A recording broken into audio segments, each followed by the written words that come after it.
Hello friends, welcome to my sweety சமையல். இன்றைக்கி நம்ம சமையலில் உடம்புக்கு ரொம்ப ஹெல்த்தியான ஒரு குழம்பு ரெசிபி தான் பார்க்க போகிறோம். இது டேஸ்ட் ரொம்ப அருமையாக இருக்கும். கருவேப்பிலை நெல்லிக்காயெல்லாம் சாப்பிட மாட்டேன்னு சொல்லுவாங்க.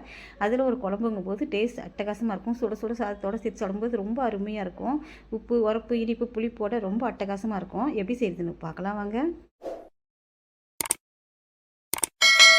ஒரு கடாய் அடுப்பில் வச்சு 1 ஸ்பூன் கடுகு போட்டுடலாம், 1/2 ஸ்பூன் சீரகம் போட்டுடலாம். இது நல்லா கருகாமல் நல்லா வறுத்துக்கலாம். கடுகு வெடிக்கும், சீரகம் நல்லா மணம் வர அளவுக்கு வறுத்துக்கலாம். இது நல்லா வறுத்தாச்சு. இதை ஒரு பிளேட்டுக்கு மாற்றிடலாம். மிக்ஸி ஜார் எடுத்துக்கலாம்.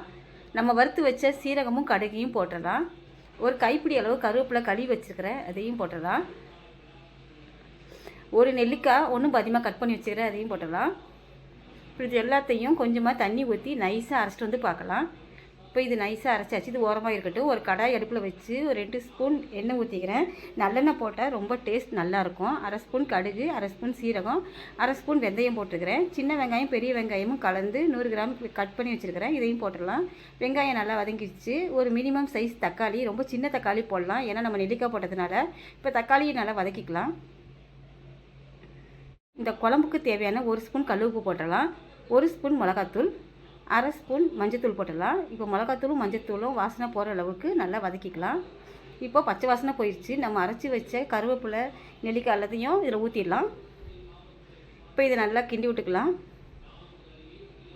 இப்போது தட்டு போட்டு மூடி வச்சிடலாம். இப்போது திறந்து பார்க்கலாம்.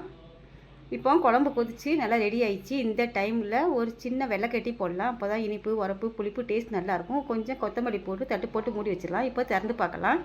டேஸ்ட்டான கருவேப்பிலை குழம்பு ரெடி ஆயிடுச்சு. இது சுட சுட சாதத்துக்கு போட்டு சாப்பிடும்போது டேஸ்ட் ரொம்ப அருமையாக இருக்கும். இந்த மாதிரி ஒரு முறை செஞ்சு பாருங்கள். இந்த வீடியோ பிடிச்சிருந்தா உங்கள் ஃப்ரெண்ட்ஸ் ரிலேட்டிவ் எல்லாத்துக்கும் நிறைய ஷேர் பண்ணி லைக் பண்ணுங்கள். நம்ம பேஜை மறக்காமல் சப்ஸ்கிரைப் பண்ணி வைங்க. இன்னொரு நல்ல வீடியோவில் சந்திக்கலாம். பாய்.